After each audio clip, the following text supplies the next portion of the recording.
Hey guys, what's going on? Brandon here. Today, I'm doing my review of Strays. So, Strays is a film about a dog who gets abandoned by his owner in the city. He gets left in the city by his owner. He's a stray now. And he then wants to find his way back to his owner's home to, just bite his dick off. Yeah, there you go. That's the goal of this movie, is to bite a man's dick off. I don't know what to say to that.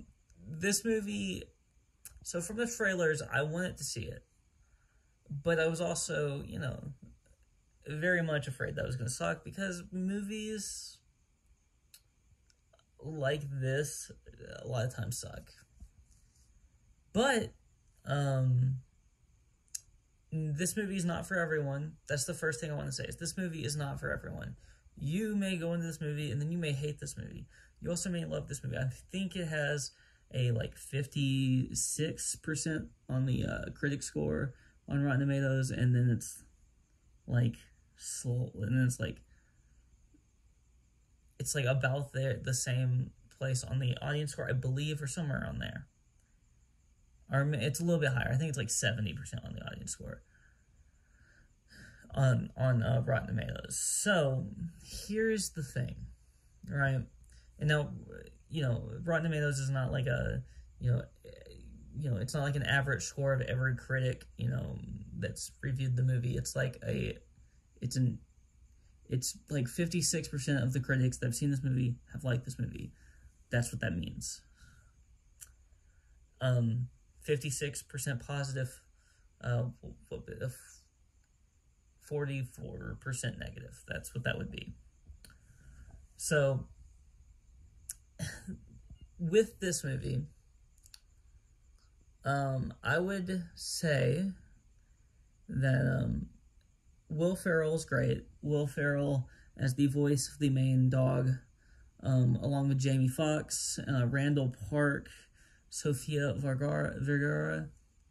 Will Forte is plays Will Ferrell's owner, amongst various other actors and actresses. Rob Riggle shows up as one of the voices of another dog. This movie is really funny. I don't know, I didn't really get any of those gut busters in terms of laughs, but the movie is funny. The movie is very funny, and so that's a positive with this movie. And it had some level of heart to it, weirdly enough. I didn't think I would say that about this movie, because I was thinking that if this movie was going to be good, it was going to be over-the-top funny. It's not over-the-top funny, but it is really funny throughout. You get a lot of, that's pretty funny. That you get that kind of thing throughout the entire film, pretty much. Or maybe, and then the occasional, if it's not that, it's the occasional, giggle.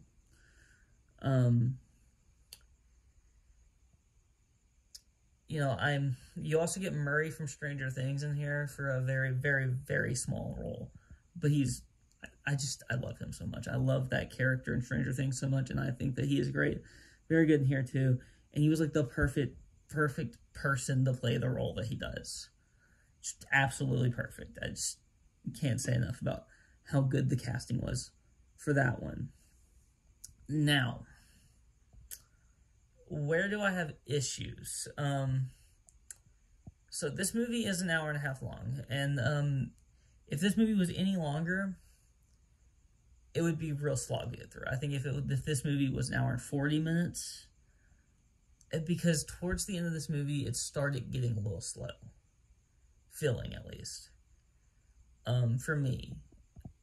I was like, okay, can we hurry up and get to the next thing? There was a couple of times I was just like, okay, I don't care about this.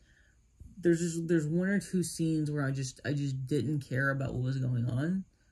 I mean, they were needed for the story, but like I was also like, can we get to the next thing? I think that this movie has positives and negatives, of course. There's other things I could say. There's a few jokes that didn't land, for me, at least. They might land for you, though, because comedy is very subjective. Very subjective. Comedy is one of the most subjective things in the world. I had certain issues with the script, and the, kind of things that happen. But this really does feel like, there's some raunchy jokes in here, honestly. They're funny. They're real funny.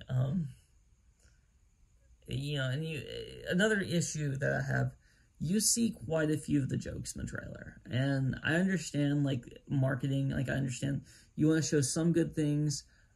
But do you really want to show all of the best jokes in the trailers? That's kind of my issue, because I'd seen that trailer in theaters like 4 or 5 times by the time I saw this movie. At least. I've seen that trailer in theaters about 4 or 5 times. So when you're telling me a joke that I've seen 5 or 6 times, 4, 5, 6, 7, 8 times in the trailers already, in the movie, it doesn't hit as hard as if I would have just heard it right then. But, you have to market the movie, and you have to put jokes in there that work. I just think maybe they should have picked a few of the other jokes, because I think there are quite a few other jokes that worked, but maybe not worked as well as those. Some of those did. So, yeah, there's some issues. That's more of a marketing issue, not an issue with the film itself. But it's still part of the filmmaking process.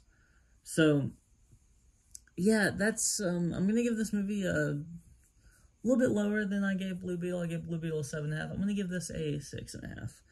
I very much enjoyed it, but with certain issues, I feel like that's where it lands. Jamie Foxx is great. I think I mentioned Jamie Foxx earlier, at the very beginning of this. Jamie Foxx, with everything that's been going on with him, I do want to make it a point to say that Jamie Foxx is incredible. He seems like a great dude, and he just played this role perfectly in terms of a vocal role, but still perfect role for Jamie Foxx to play. So I'm happy to report that I was very proud of what Jamie Foxx did. I was very happy about what Jamie Foxx did in this role in terms of a comedic role for him. And I hope to see him in a lot more movies to come. So yeah, that's all I have to say. If you like this video, please like, comment, and subscribe. And you can follow me on Twitter and the link in the description below. Peace out.